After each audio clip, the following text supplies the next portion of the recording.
Hello, everyone. This is me, Alicia. By now, you should recognize me.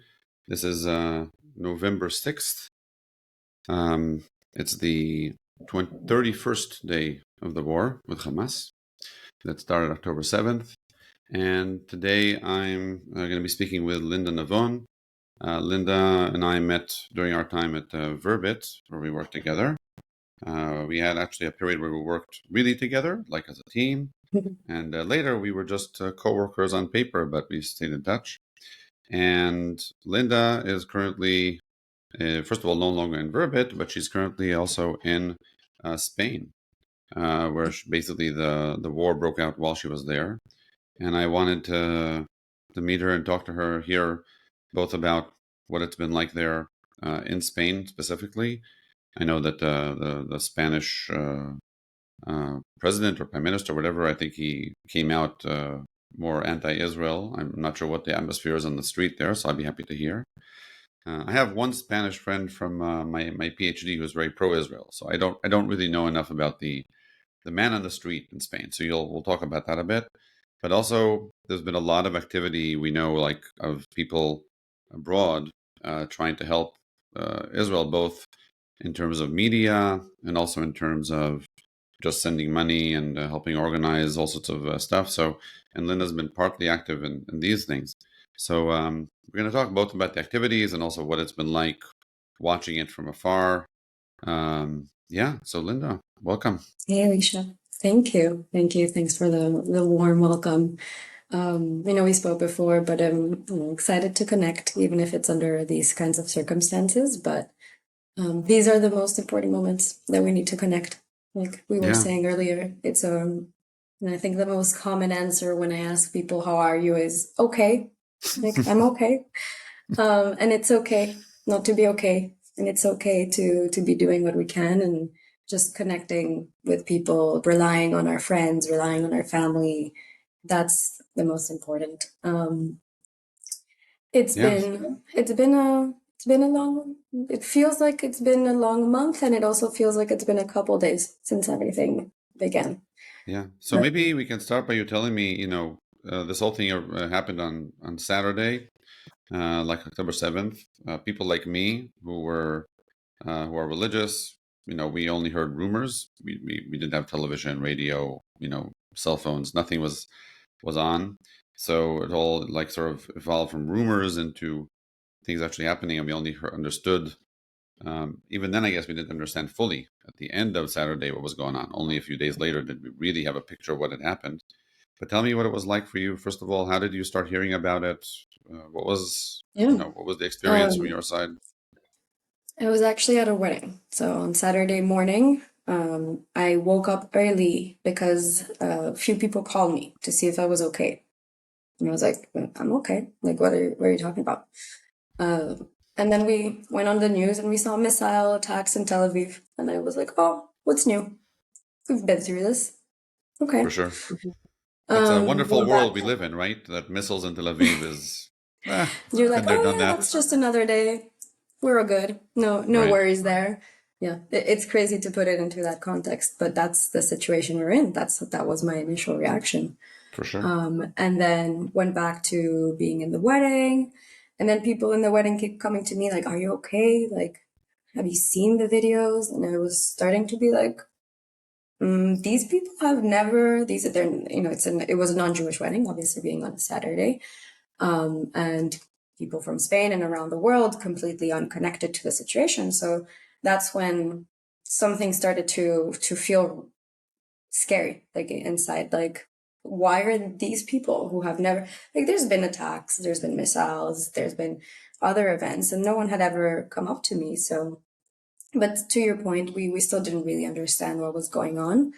And then by I think the wedding went on, like we couldn't understand, we didn't really like make it into enjoying the wedding fully Yeah. because Sorry. Go on. Yeah. So you said, yeah, so Saturday evening, starting to realize, still not fully understanding the scope of things. We got back to Madrid on Sunday. The wedding was in Valencia. And Sunday, it was still like it was the first week after my grandfather's passing, so it was time to be with the family again, still not fully grasping what was happening, like understanding something was different. Like was not anything like I think that was the only real certain feeling that we had at that time, which is this is different. I don't know how, I don't know where it's going, I don't know what exactly happened, but something is going to change and I can't still know what it is. And I think to this day, we don't know exactly how this is going to evolve, but we understand like this is nothing like what we've experienced before. Yeah, for sure. And then on Monday morning, I get a call. And I love it because even though it was in Madrid, this is still the Israeli way of doing things. I get a call, hey, I have a private plane. We need to fill it. That's going to Tel Aviv. Currently, it's going this evening empty. We don't want it to go empty. Can you help me get permission for this plane to land in Tel Aviv? Can you help me fill it with people, with soldiers specifically? Can you help me fill it with aid? So When you say help me fill it with soldiers, what do you mean? What does that mean? It means finding people that are, want to go back and have them like Israelis that or want to come back and join the army. more specifically, Israelis that have been called back Hmm. to the army and that haven't been able to Find a get plane. back. My cousin works in Bitachon, in Misala Bitachon. He was also called back. So, and he just happened to be in Madrid when that was happening. It was his daughter's bat mitzvah trip. So that was also a bit of a strange feeling but he had no questions. He was, at the moment I told him I have a way to get you back, he was like, I have to get back and as soon as possible. It was a very, very tough day, like seeing my cousin say goodbye to his wife and kids. Something I wish I had never witnessed, to see that kind of true fear in a kid's eyes, like saying goodbye, like not knowing when you're going to see someone again. He was sent to the south. He's in a position that's very tactical. So it Well, was very tough. It was very yeah, I how do you say remember the one time that I felt that way. So I'm not I'm past the age where the army takes you in, but for reserves. But the last time I was in an actual army role was in the Second Lebanese War. That was back in 2006, I think, or seven. I forget exactly when. Maybe five. I'm not.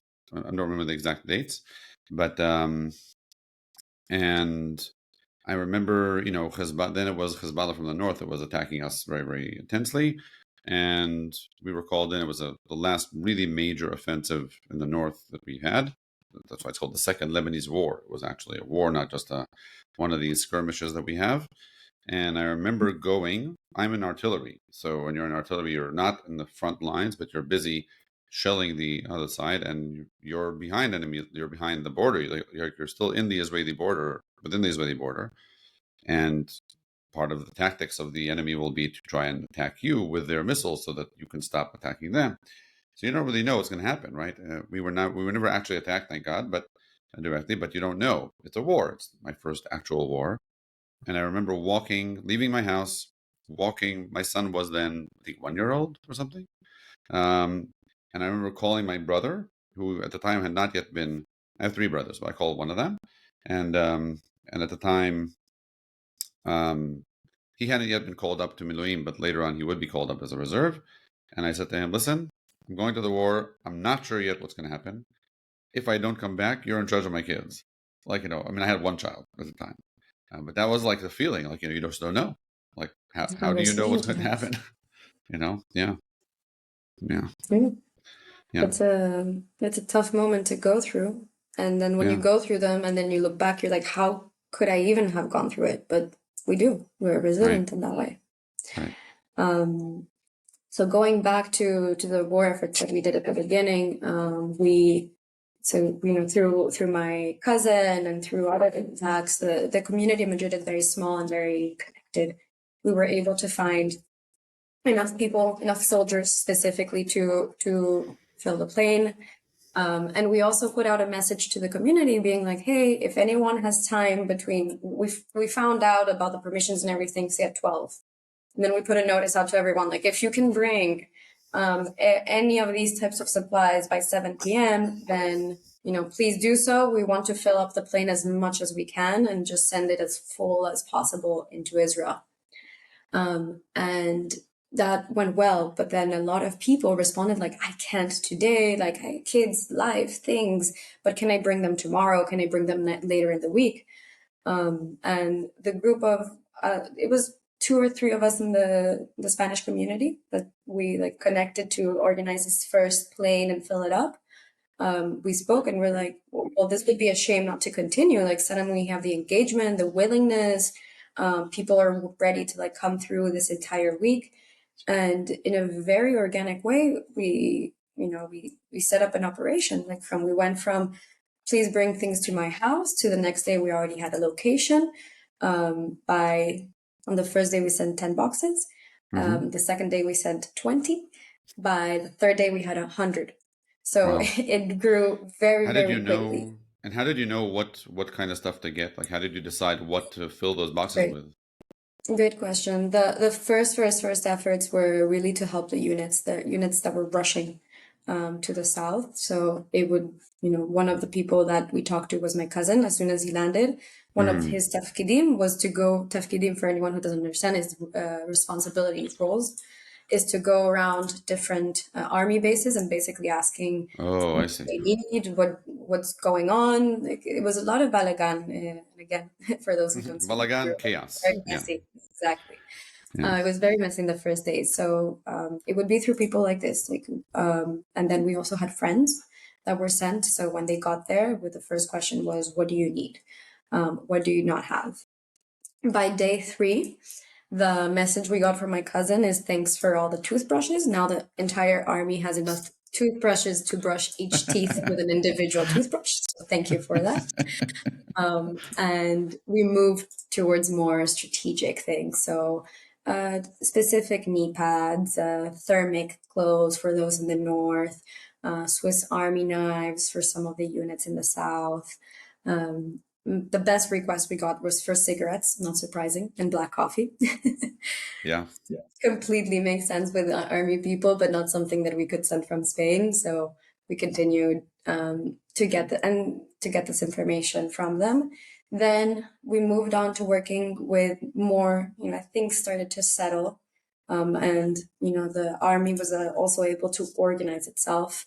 We started moving to working with organizations that support the army or specific groups of people that have some sort of structure. It's not someone calling up and being like, hey, I would love to have this on my list. So within 3 or 4 days, also organically, again, through the people that we were originally speaking, by people, again, soldiers on the ground, they would be like, okay, now we have this organization taking care of our unit. Can you speak to them directly?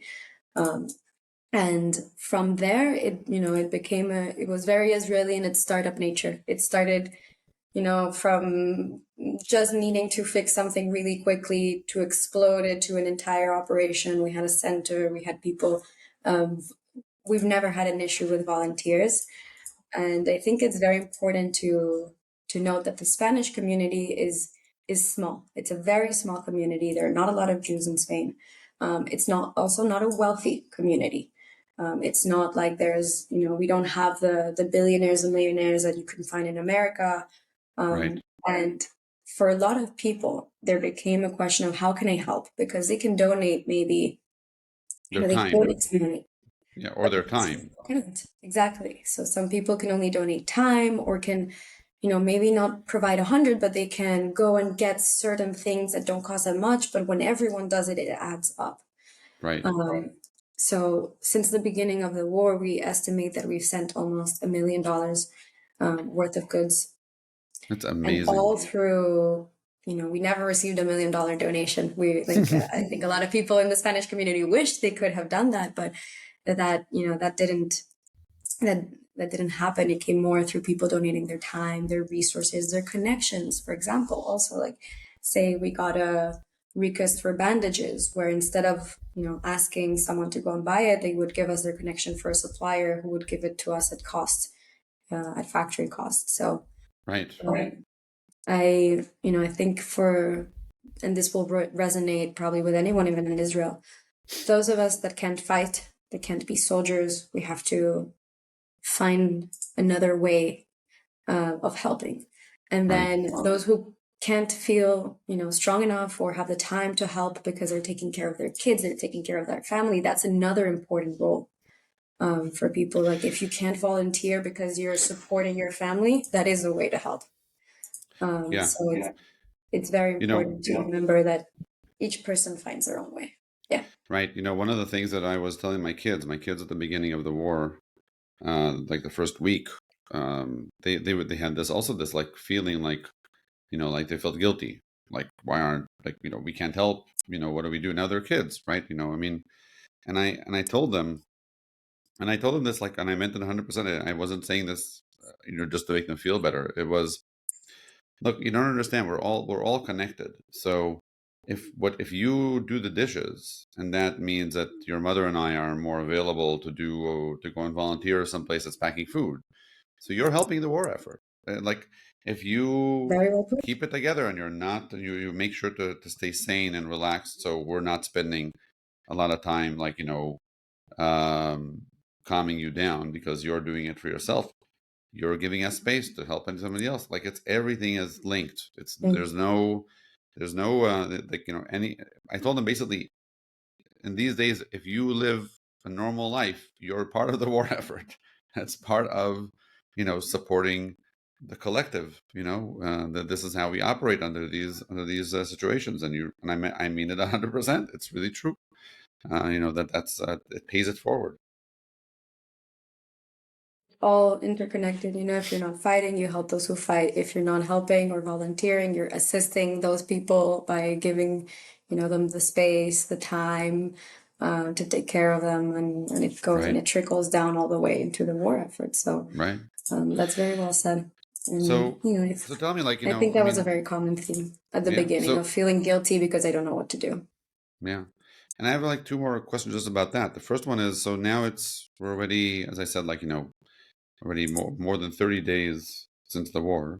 Um, um, and so how has that affected, like, I think for everybody also on a personal level, we're in a different place than we were in the first week, right? First of all, the first week there was a great sense of, like, a sense of, like, right now emergency. Like, if we don't act now, who knows what's going to happen?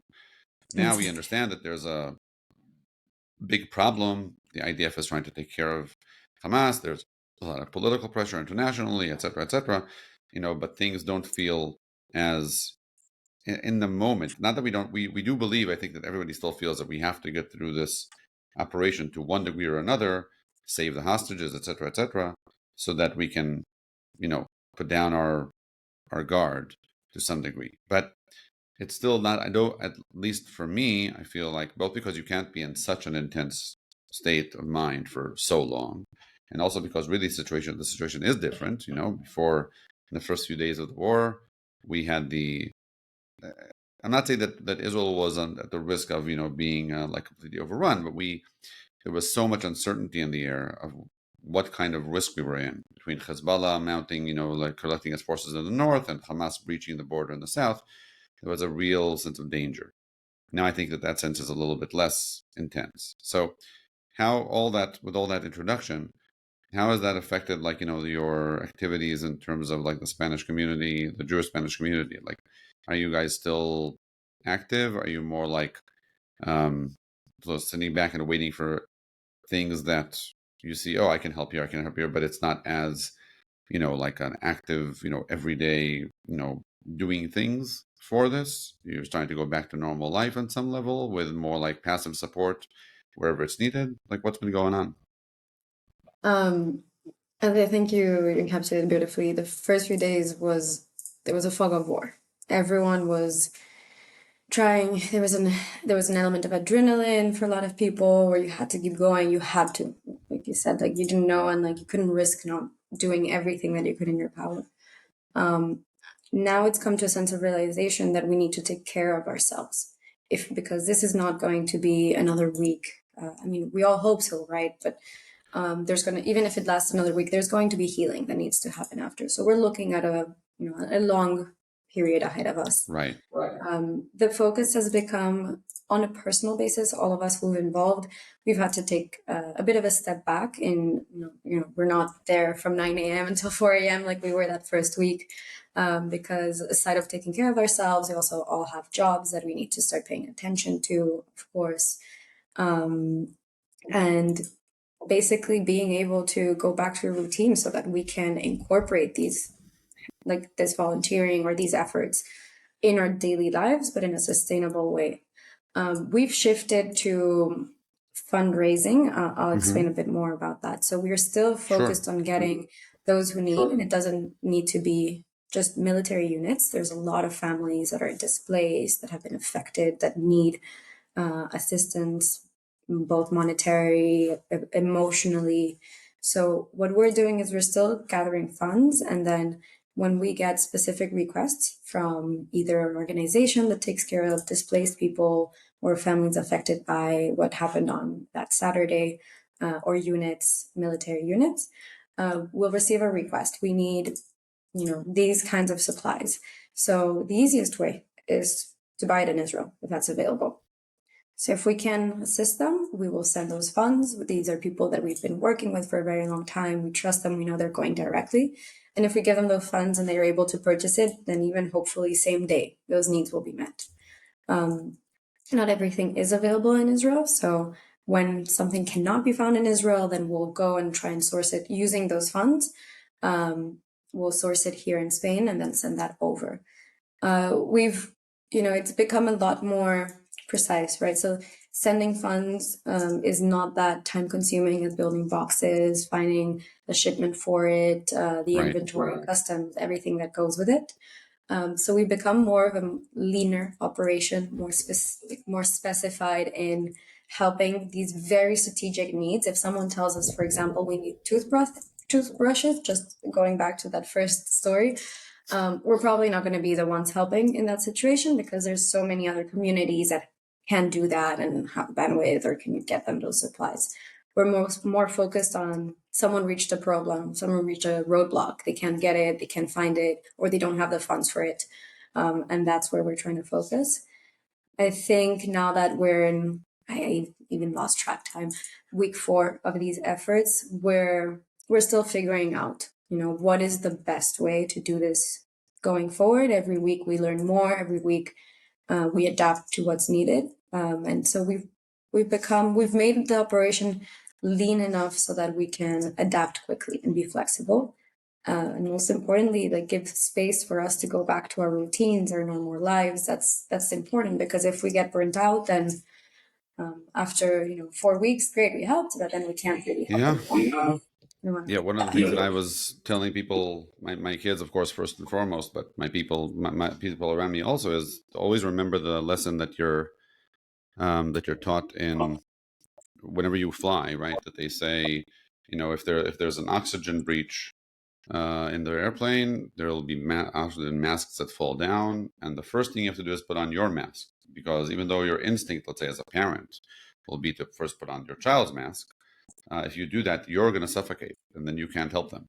You have to make sure that you're maintaining your basic, needs, because nobody will gain anything by the fact that you're not around to help anybody. You have to be able to stay stable. That's critical. It's you might feel selfish about it, but I think you've put it beautiful. If you will not be able to help at all if you don't take care of yourself, and it's very important. Right. I mean, one of the things that's the most, that makes it, like, let's say, in armies, right? If people get wounded, the problem with the wounded is that you lose, fighters that can be, that can help you in the field, but it's also, you now have to dedicate resources to evacuate the wounded and take care of the wounded, all that effort also. And if you stay safe, right? So in a similar way, also from a civilian standpoint, if you stay safe and stable, then you're not consuming all those resources that would be consumed if you were not, right? So it's part of the story that as you said, like, that selfish instinct is also becomes actually a very, very Instinct.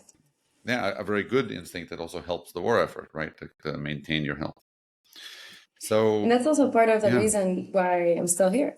right. I was going to If ask you. So, I are you still there because you can't come back, or because you feel that you're on a mission there? I think at this point, I think I could come back. There's flights there. I mean, we're sending things through flights with passengers. For me, it's a bit of a sense of I don't know what I could do there. I have something that I can help here. Right. And also, very importantly, what you mentioned about resources. Like, if I'm there, I'm consuming food, I'm consuming water, I'm consuming electricity. If something would happen, then we would be consuming hospital resources, whatever, even if it's just to do your annual checkup, like things that you're totally entitled to. So I've Right. chosen to stay here for now. There's other hardships that people, like specifically Jews outside of Israel, are living as a consequence of this war.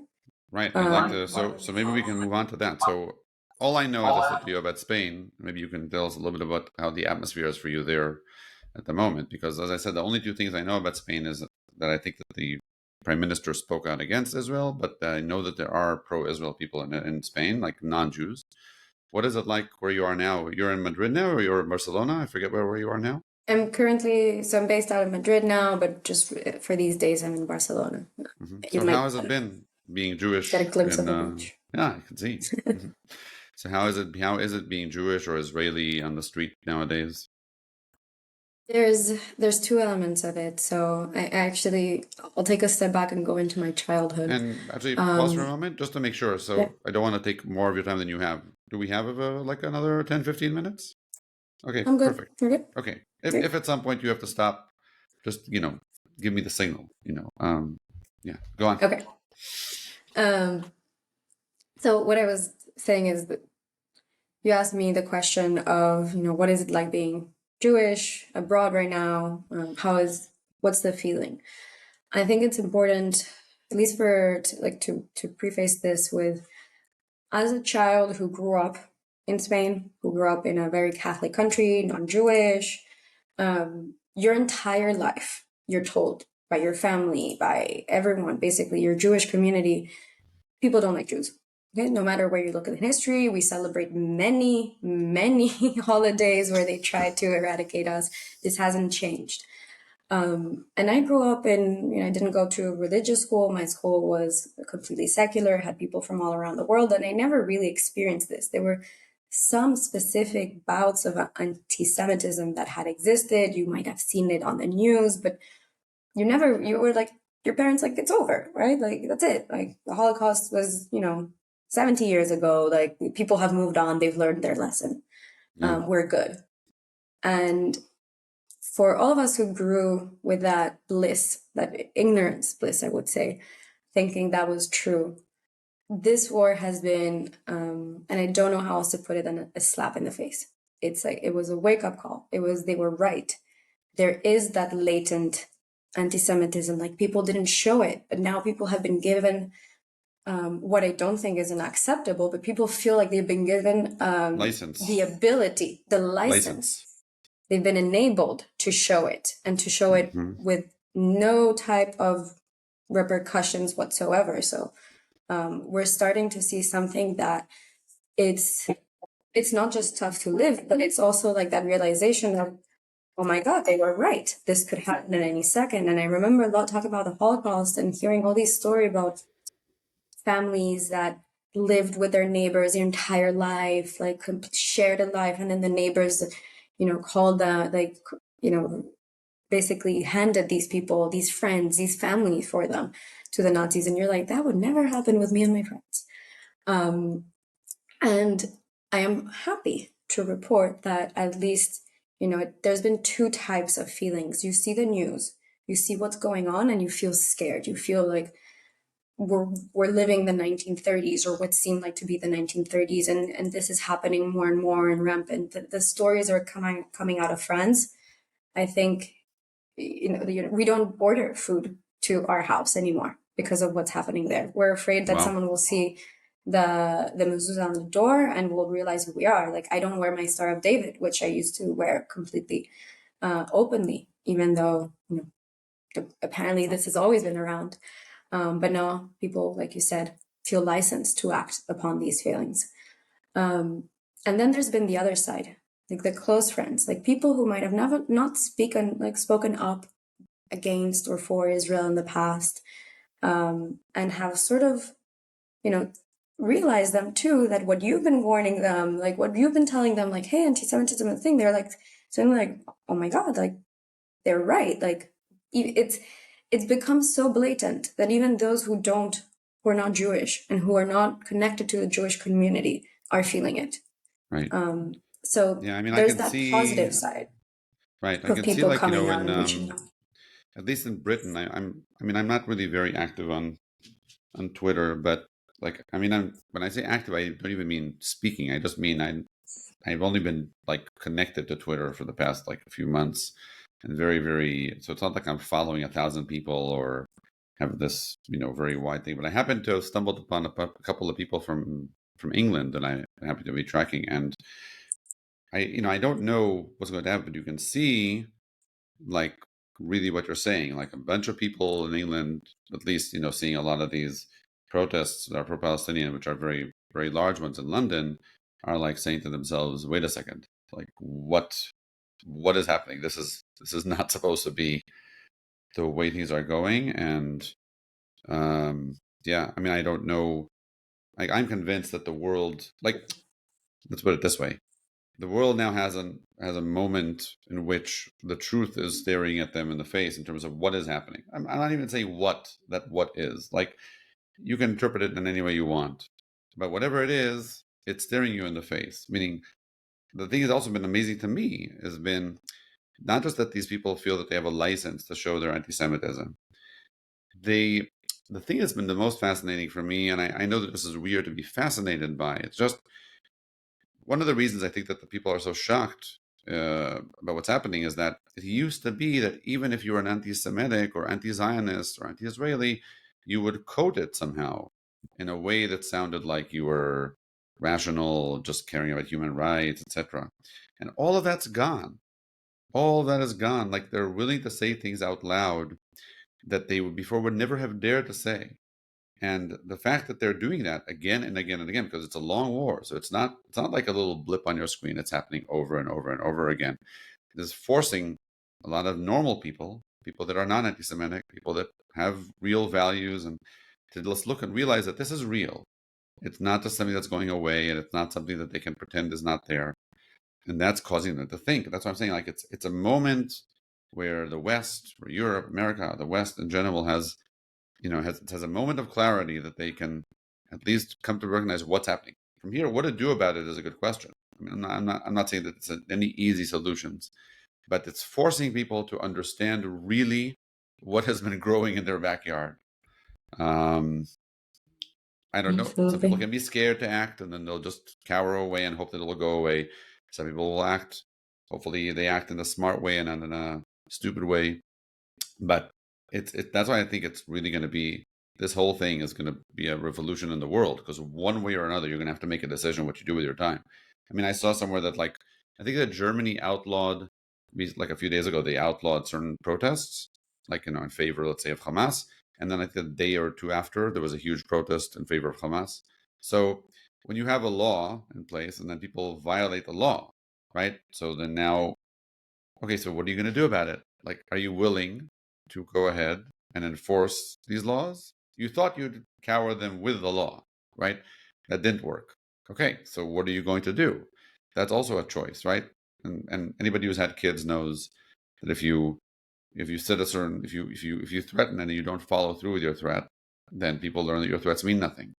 So either way, it's a choice, right? You have to pay the price of enforcing your laws, whatever that costs, or not enforcing them. And that also has a cost. And I think all these people that are not Jews are just figuring that out.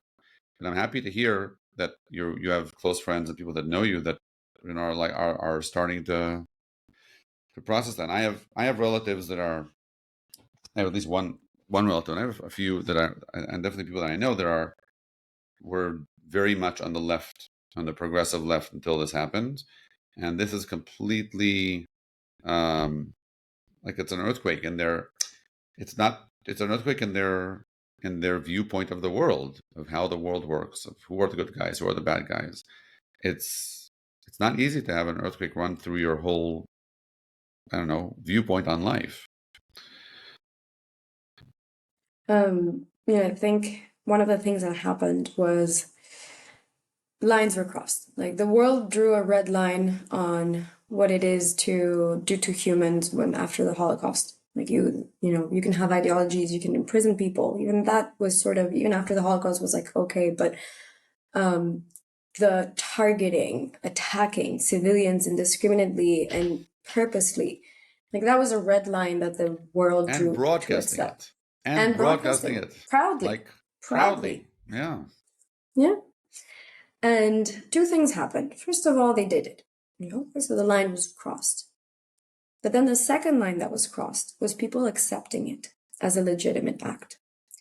And the people that did it, whether they realized it or not, and always providing context and buts, but of course I condemn, but. And when you go into that but, you're not just saying to the world, you're also saying to yourself, I'm okay with this. I'm okay with this type of violence, this type of pain, because there is a justification for it. And I think that's a second line that was crossed. It was not just the act of doing it. It was the act of saying like, okay, I found it in myself. I have found a justification, a reason, a but for saying this is okay. And when that second line was crossed, that for me is a scary one, because there's always going to be crazy people. There's always going to be violent people, unfortunately. But it's when society as a whole finds that but or ifs and ands and justifications, that's a scary line to cross. Right. And that is, I think, what scares me. Yeah, there's a famous Jewish phrase, which is it comes from the Talmud. It says Kol hamirachem al hachzarim sofo mitachazer el rachmanim. Or in a translation to English, it's he who who shows remorse to those who are cruel will eventually show cruelty to those who are peaceful, or those who are kind. And he who shows kindness to those who are cruel will eventually show cruelty to those who are kind. And when I was young, I was a little bit confused about that, because my instinct was, well, if you're a kind person, you can even show kindness to cruel people, then of course you would be kind to the kind. But then I heard from some rabbi who explained, he said, when you're kind to cruel people, you're really normalizing cruelty. You're saying, despite their cruelty, they're okay. And the moment you can find inside yourself a way to justify their cruelty so that you can be kind to them, then the next day when you have to be cruel, you'll be cruel because it's okay. Since you're a kind person. Yes, I mean, so what if you're a kind person? I can be cruel because there's a justification for it, and that's exactly what you're saying. It's that pattern. Yeah. Yeah. And then, I think you mentioned it also in your previous podcast video, that there is a big dichotomy between what countries are saying or positioning themselves and what they're actually doing. Yeah. And you asked me at the beginning about Spain and the president having some comments. There's a lot of, there was, and there still is a lot of political complexity going on in Spain. It's a whole other subject, probably not interesting for this audience, but for sure.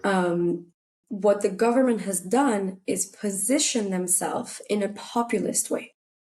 Do they actually believe it? Maybe yes, maybe no. I will never know personally. Yeah. But there is a shift, and I don't see this just in Spain. I see this also in the rest of Europe, in America even too, to appease the masses, regardless of whether the masses are going with what makes sense for the country. And then they will say, and they will speak in a way, but secretly they will, or not so secretly, because they're also not hiding it, but behind the scenes, they're acting in another way. You mentioned Jordan, you mentioned Egypt, they've both, Saudi Arabia even, they both publicly and vocally position themselves in a way, but do not back themselves up. And I think that's something else that can be tricky, because now we're into, we've normalized giving to the masses the information and the feelings that they want, but not, it's a form of populism. Like there's not a single leader who's strong enough to say it's for the best of the world to position ourselves in this way. I believe it, I back it with my actions, and I back it with my words. What I'm seeing is either people speak it but don't back it with their actions, or vice versa.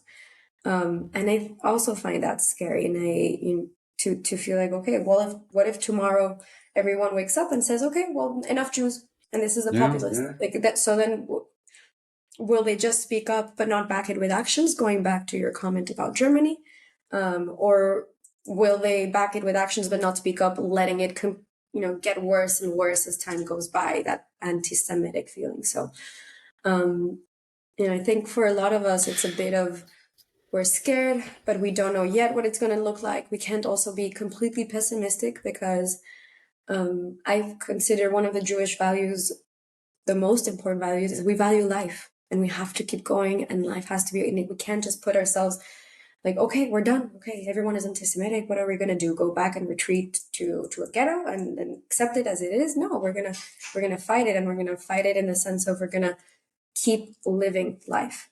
And that's what we can do today. Then I have some friends being like, but Linda, like, you have to be aware. And like, one thing is being aware of what's going on, keeping an eye on things.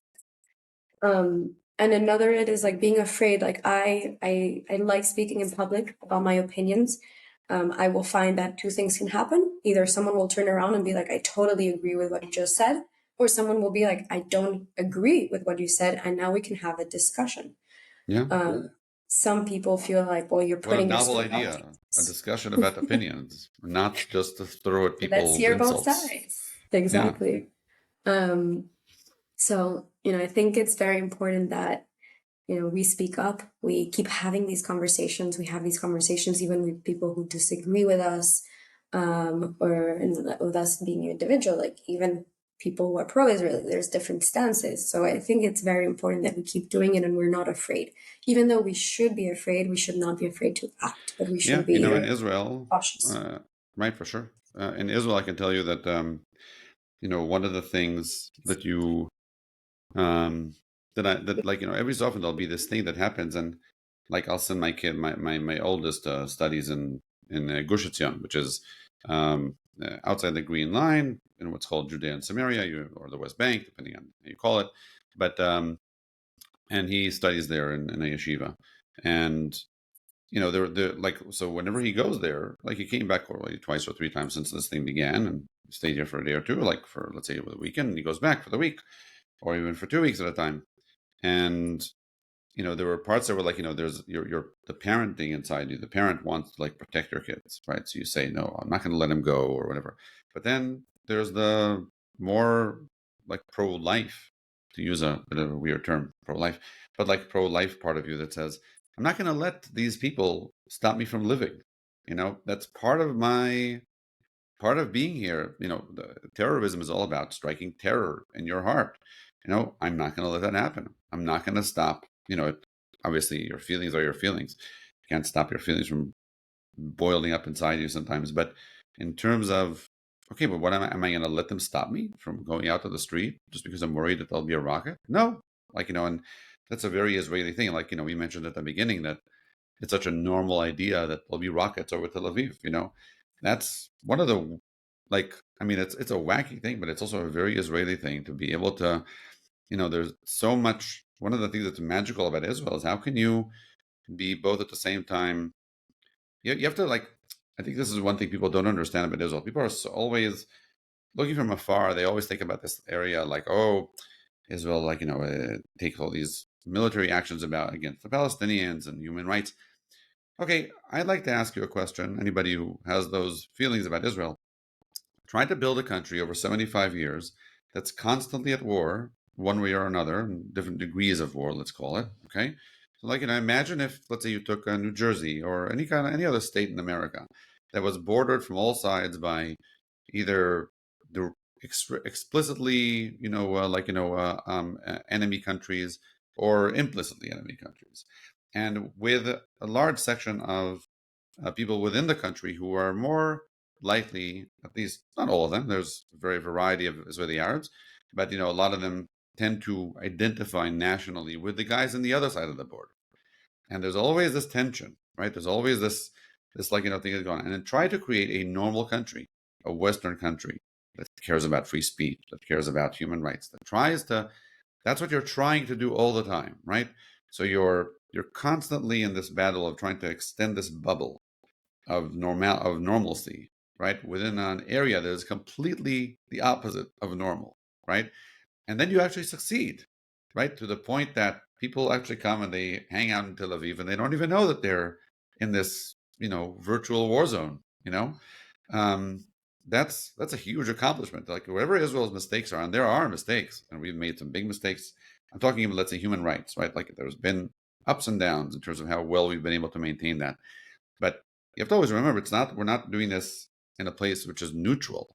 This is a place that is always the default behavior is, is chaos and strife and war.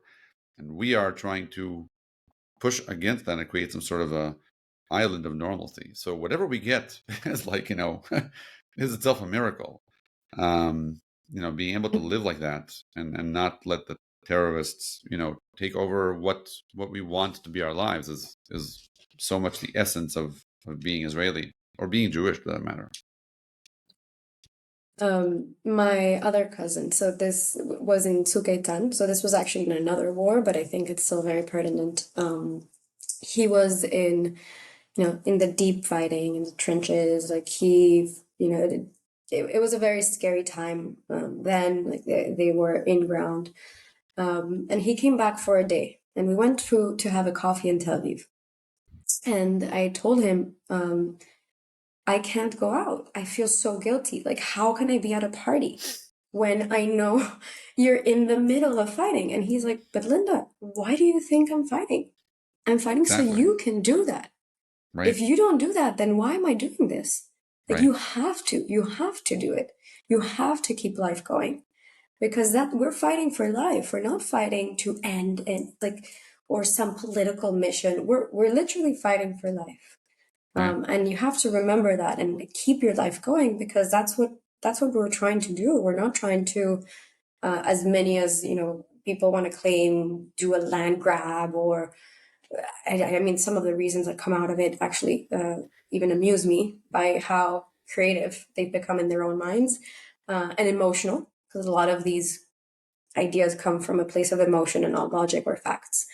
But we have to even remind ourselves that we're in this to fight for life, to continue it, to live it, to enjoy it, to be able to. So it's tough, but we have to stick to that notion, which is the very basic notion of how Jews have been able to survive through all these centuries of different things that have happened to them, and still be able to celebrate and to come together. And even the Chagim, which a lot of times represent a very dark piece of our history, we call them, Chag, we call it a party. Like, it's supposed to be, even remembering the darkest times, we take it out as an occasion to celebrate life. And I think that's like Passover, we have that phrase that we say during the Haggadah, which is in Hebrew, it's Bechol dor vador kamim alenu lechalotenu ve'akadosh baruch hu metzilenu miyadam. In every generation, people try to kill us, and somehow God protects us from that. And that really is the Jewish story. It's like that was supposed to be also the mission of the Jewish state, right? To make sure that never again, right, that doesn't happen again. Do you get a sense that the people in Spain, the Jews in Spain, are that it's created like a sense of we have to make aliyah, we have to move back, we have to move to Israel, or are they more focused on let's on the contrary, we're going to show people that we're digging in here, we're living normal here?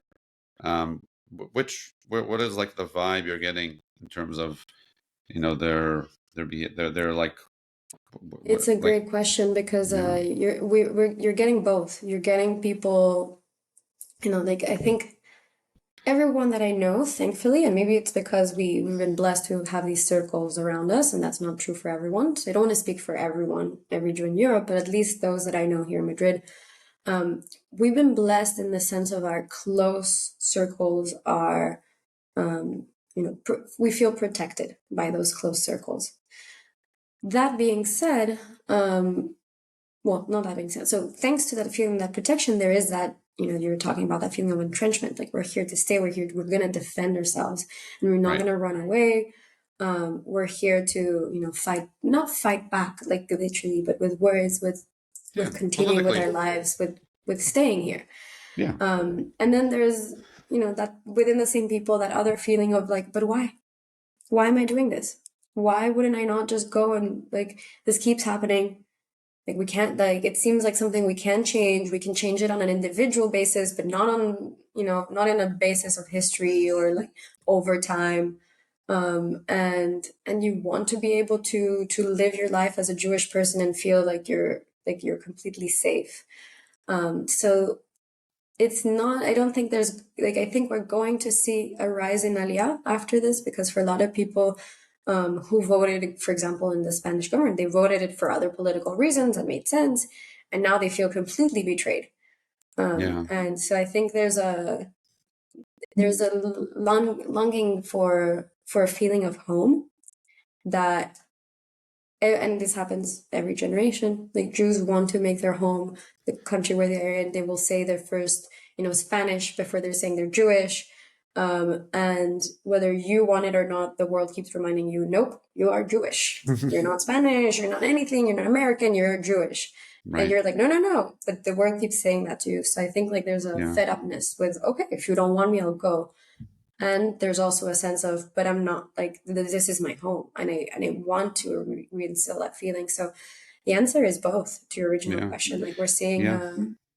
we're seeing both. I was talking to somebody this Friday, and about this, and I mentioned, I said to her that I think we're in one of those periods where, the definition of, how Jewish do you feel is going to be determined by those who hate you, right? In other words, if there's enough people that hate you because you're Jewish around you, then you're Jewish enough to feel that need for a Jewish state. It's really not up to you. It's you. If you can be like, yourself, like, fully Jewish, or you could be, 2 generations since your last Jewish ancestor. If people have decided that you're Jewish enough to, to go and paint a swastika on your door, then I guess you're Jewish, and you're going to feel that identity suddenly, like, slammed on you.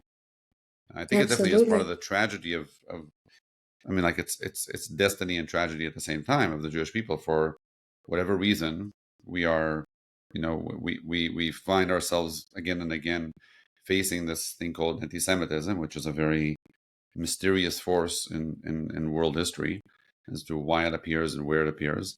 But whenever it does, we are. It's sort of like, even if we try, and there have been many generations of Jews that have tried to run away from that destiny, and then Mhm. eventually, unfortunately, like I said, people think it's gone, then it catches up to you at some point. Yeah. Yeah, I can Yeah. definitely tell how much of a, how much of a shock that is to a lot of people, especially people on the left, because the left in general tends to think in international terms, and international, human rights, and everybody's, all humans are the same, and, unless it's less sectorial, it's less, nationalistic, statistically, of course, and the break, the forcing upon you the idea that you have like a particular identity that is different from other people because somebody evil decided it. Forget about your own personal choice. Somebody that just happens to hate you, and enough of those people that hate you, and that's it. Now you're forced into accepting that identity. I think that's very hard for anybody, but definitely for people that have an international bent, it becomes, a real challenge.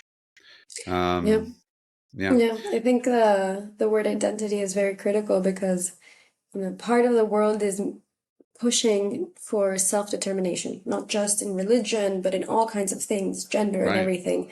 exactly, Um, and and it seems like, okay, like, well, if self-determination is a thing, this is going to reach all the exactly. sectors, not just gender, but everything else. And then we Yeah, get back to this point of religion, and suddenly you realize that we're not there yet with self-determination. We are still being imposed who we are. right, People right. choose for us. They decide how to label us. And you can be Jewish, Zionist, you can be anti-Zionist. Like, it doesn't matter nowadays. Like in Europe, like these just Yeah, people yeah, don't even let you. say who you are, where you stand, or hear your opinion. Right. You're supposed to accept the fact that, let's say, and again, I'm not going into the whole debate about transgenderism, but if somebody says that they identify, as a different gender, you're supposed to accept that in in more progressive circles. But if now you can't say I identify as Jewish or not, right? You are going to be somebody else has decided that you're Jewish, and Exactly. that's it. You're now forced into that cube.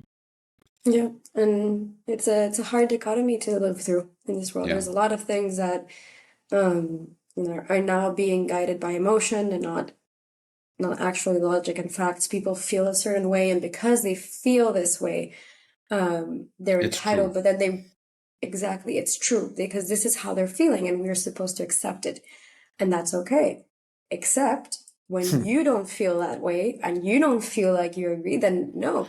Like it's kind of like it's like it's only allowed for certain people, certain things, certain fields, and it's not okay for it. So that's why I'm saying dichotomy. It's like, yes, we're going towards that direction of if you feel you are and you get to choose, but you're also not allowing others to choose or say how they feel or allow them to Yeah. express themselves. So Yeah, I'll end up over here. I think we have to stop in a second, but I'll just in the same context, and we can stay after I finish the recording. We can talk for a little bit longer, but I'm not sure if maybe I might have mentioned this in one of my first podcasts. This is from a while back, and like from October 21st. My mother sent me this, but there are people here may have.